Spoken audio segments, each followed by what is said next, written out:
गई। प्रभु अब बचे, बचाए कैसे बचे? रघुनाथ जी ने कहा मैं रघुवंशी नहीं, यदि उनके सत्य वचन होते हैं, भगवान कभी मिथ्या वचन नहीं बोल, मारे जाओगे, प्रभु बचा लो। एक उपाय है, महाभागवत हनुमान जी बचा सकते हैं। उनका राम जी का विरोध हनुमान जी कैसे कर सकते हैं? बोले अब जो कह रहे हैं, तो हमारी पहुंच तो है नहीं कि हनुमान जी से हम संभाषण कर सके इस विषय में। बोले हनुमान जी को अगर कोई आज्ञा कर सकता है राम जी के अलावा, तो माता अंजनी कर सकती है। चलो हम तुम्हें मिलाते हैं। अंजनी माता जी से मिला, साष्टांग दंडवत रोते हुए, मां रक्षा करो, बड़ी करुणा में कहा कि बताओ क्या तुम्हें समस्या है? बोले मां त्रिभुवन में केवल आप ही जो हमारी रक्षा कर सकती हो। बोलो एक राजा है जो मुझे मारना चाहता है, आप बचा सकते हो मुझे? राजा मारना चाहता है? मेरा पुत्र महाबली महाभागवत हनुमान है, मैं आज्ञा करूंगी, कभी मेरी आज्ञा को उल्लंघन नहीं करेगा। जाओ मैं तुम्हारी रक्षा का व्रत लेती हूं। नारद जी मन में सोचे काम बन गया, हमारा काम बन गया, क्योंकि अब प्रकाश होगा भगवान के नाम का। हनुमान जी महाराज आए, बेटा आज्ञा कीजिए मां, मैंने इसकी रक्षा का व्रत लिया है। अभी तक ही नहीं पूछा था राजा कौन है मारने वाला, और मैंने कह दिया है ऐसा ऐसा। मां आपकी आज्ञा सिरोधार, त्रिभुवन में कोई ऐसा पैदा ही नहीं हुआ कि मेरी मां रक्षा का व्रत ले और उसे वो मार दे। कौन राजा है? तो हाथ जोड़कर कहा कि भगवान श्री राम। हनुमान जी एकदम सन्न रह गए, ये क्या? स्वामी से ही कहा मां आपने कौन सा व्रत ले लिया रक्षा का? मेरे प्रभु के खिलाफ मैं कैसे हो सकता हूं? मां ने कहा हमने तो वचन दे दिया। हनुमान जी ने कहा फिर बुद्धियों जितनी बुद्धियां हैं वो सब सरस्वती जी, सरस्वती भी जिनकी द्वारा प्रेरित हैं वो भगवान, और भगवान जिनकी बुद्धि में बैठे रहते हैं उनसे बड़ा बुद्धिमान कौन हो सकता है? इसीलिए परम ज्ञानी हैं श्री हनुमान जी महाराज। बुद्धि नाम अग्रगण्यम, जितने भी बुद्धिमान जन उनमें सबसे वरिष्ठ हैं, श्रेष्ठ हैं। हनुमान जी महाराज बोले चल तू एकांत चल। एकांत में ले गए और बैठ, थोड़ा ही समय रह गया संध्या का। अब तेरी श्वास में जहां भी रुकेगा नाम, वहीं तेरा गला कटा, बिल्कुल पक्का।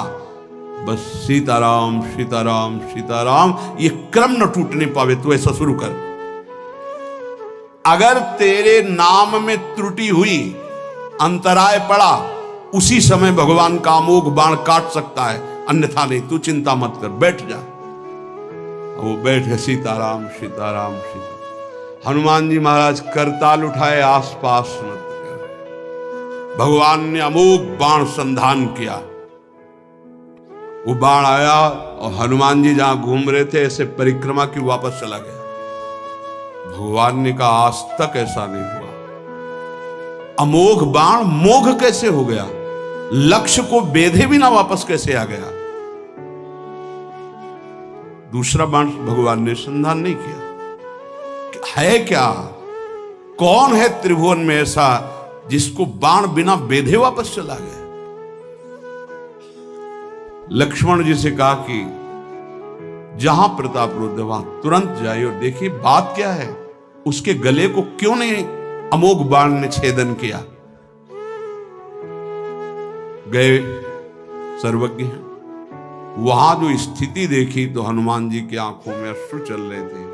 नाम संकीर्तन घूम घूम के, और वो आंख मूंदे बस सीताराम सीताराम।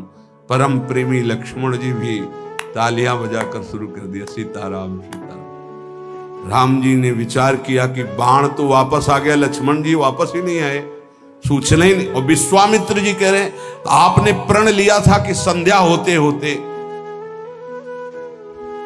भगवान ने कहा कि आप धैर्य धारण कीजिए गुरुदेव, मैं स्वयं जाता हूं। जब कहा कि मैं स्वयं जाता हूं तो बोले मैं भी स्वयं चलूंगा, देखूंगा तुम निर्णय क्या करते हो। पूरी ब्रह्म ऋषियों की समाज साथ में, नारद जी बीड़ा लिए आगे कि प्रभु हम भी देखेंगे, और सब कुछ रचा इनका है, बड़ा विचित्र खेल है इनका।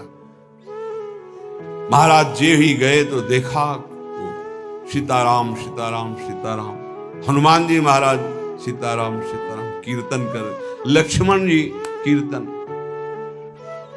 भगवान ने कहा अब समझ में आया, जिसके गले में नाम निरंतर चल रहा है, मेरा अमोघ बाण भी छेदन नहीं कर सकता। जो भगवान यहां कह रहे, मेरा दिव्य सुदर्शन चक्र भी छेदन नहीं कर। भगवान ने कहा गुरुदेव आपने आज्ञा करी थी कि इसका शीश आना, आपने ये नहीं कहा था कि काट कर आना चाहिए उसको, रखो मस्तक। विश्वामित्र जी प्रसन्न हो गए। नारद जी ने कहा प्रभु इसमें न प्रताप रुद्र का दोष है न ब्रह्म ऋषि विश्वामित्र जी का, मैं ये दिखाना चाहता था कि आपके अमोघ अस्त्र से भी बढ़कर आपका नाम है। आपके अमोघ अस्त्र को कोई अगर, तो नाम आपका है।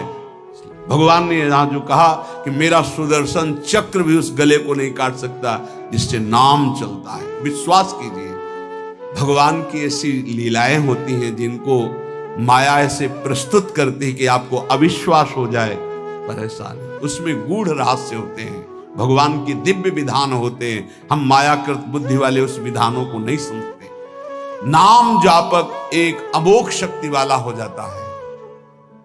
आप अभी 4 दिन नाम जप किए, विपत्ति पापाचरण के कारण कोई प्रेरित होकर आ गई, माया ने कोई नाटक रच दिया, आपकी श्रद्धा खत्म हो गई।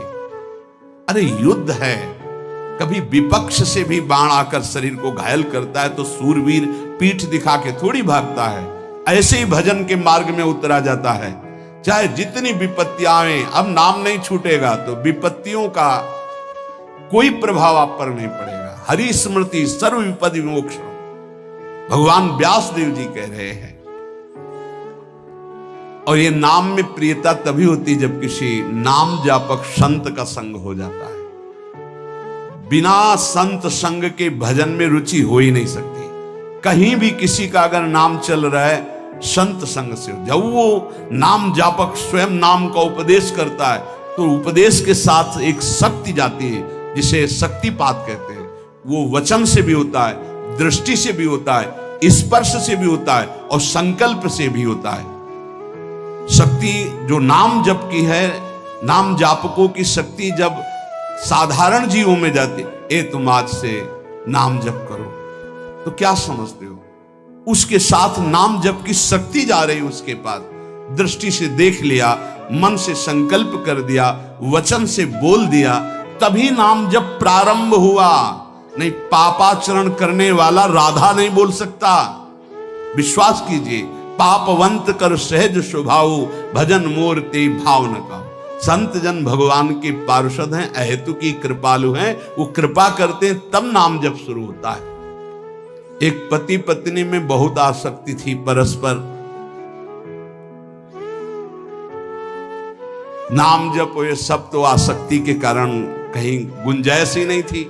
जैसे एक साधारण कामासक्त दंपति, ऐसे एक बार एक संत भगवान वहां से तो देखा कि परिवार में बिल्कुल अश्रद्धा है संतों के प्रति, ना भगवान का भजन न धर्म। तो सामर्थ्य भजन से जो जितना करता है, ऐसे उनको देवर्षि नारद जी मिल गए। तो नारद जी से कहा, परम कृपाल हो, ये दंपति इस घर में रहते हैं, बहुत आसक्त हैं, क्या इनकी परस्पर आसक्ति हट सकती है और भजन हो सकता है? बोले तो ऐसे हो जाएगा, चुटकी बजाते। बोले इतना आपस में प्रेम करते हैं कि उनका मन ही नहीं हटा सकते आप।